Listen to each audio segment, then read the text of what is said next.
Hvala lepo, hvala lijepa, hvala lepo. Još malo do novogodišnjeg momenta. Vi znate da se MTV, makedonska muzička televizija, bavi i očuvanjem životne sredine, te ekologijom. Te u toj kampanji večeras prvi put na MTV-u Nataša Bekvalac i pesma Čistija. Molim lepo! Ja neću ovako najavu. Jedi govna. Zbog? Zbog da jedeš govna. Aj režije, razgovarajte sa Zvezdom. Ne, nego ti razgovori sa samim sobom. Nećemo tako javno, sad ću doći samo sekundu.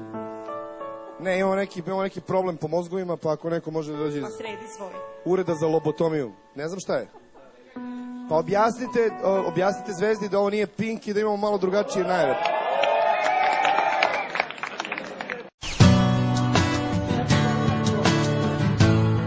Glumac Sergij Trifunović sinoć je verbalno isprovocirao pevačicu Natašu Bekvalac na snimanju novogodišnjeg izdanja emisije Hitorama, što je rezultiralo njihovom otvorenom svađom u studiju MTV-a. Bivši emotivni partneri sukobili su se nakon Sergijeve neprimerene najave Natašinog izvođenja pesme Čistija, za kojom je usledila opaska da za Natašu MTV znači makedonska televizija i potom ju je nazvao zvezdom Pinka. Pevačica mu je uzvratila sa nakon čega je Trifunović nastavio da provocira i snimanje je na kratko prekinuto. Trifunovića smo nakon snimanja upitali zbog čega je napao Natašu. Ne znam, ćemo pričati, ne bi pričamo gluposti u zelu. Ne bi pričamo gluposti, ako može. S druge strane, Bekvalčeva nam je ljubazno objasnila zbog čega mu je žestoko uzvratila. To je bilo žestoko. Pa, mislim, to je bilo samo jedna normalna prirodna reakcija, ali ne bih pridavala sad previše. To mi znači od cele prelepe stvarno emisije koje smo vrlo uspešno akurat. A šta Nataša misli o tome što je Sergij na snimanju emisije koju vodi pomešao privatni i poslovni odnos? U ovom postu se dešavaju, mislim, takve stvari što samo što ne zabeleži baš svaki put kamera. Mnogo više volim da me ljudi podcene. Onda dođe za nekog prijatno, a za nekog neprijatno iznenađenje.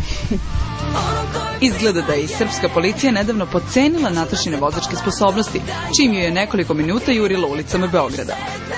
Ja ne pijem. Ne piješ? Ne. Zbog čega si tamo jureni? Pa zato što sam lepa.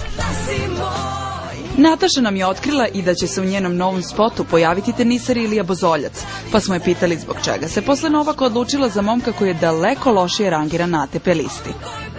Aha, pa ne gledam ja njih na taj način. Oni su, prvo obojice su divni momci. Neću igrati tenis, neće biti loptica, neće biti ništa tog tipa.